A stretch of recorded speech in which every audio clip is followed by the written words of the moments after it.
बेटा अपनी बीवी और बच्चे के साथ कहीं बाहर किसी पार्टी में जा रहा था तो बहू ने माँ जी से कहा, माँ जी आज खाना नहीं बनाया है, हम बाहर जा रहे हैं, वही खाएंगे, आप अपने लिए कुछ बना के खा लेना।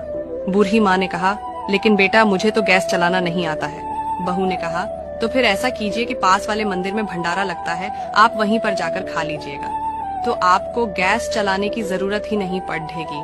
पास में ही खड़ा बेटा और पोता ये सब सुन रहे थे, लेकिन कोई कुछ नहीं बोला।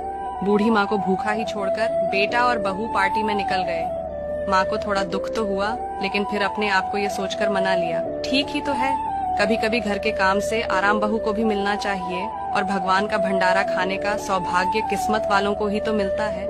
माँ खुशी खुशी मंदिर में जाकर भंडारा खा आई।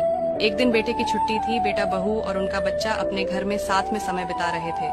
माँ बाप छोटे बच्चे से पूछ रहे थे कि बेटा बड़ा होकर क्या बनना चाहते हो और क्या करना चाहते हो।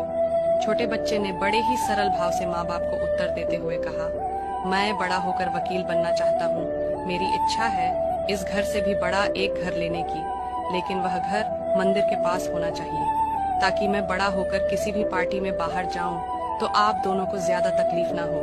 मंदिर नजदीक रहेगा तो आपको ज्यादा दूर जाकर भंडारा नहीं खाना पड़ेगा। मासूम बच्चे का ऐसा जवाब सुनकर दोनों के पैरों तले से जमीन खिसक गई और अपनी गलती का एहसास हुआ।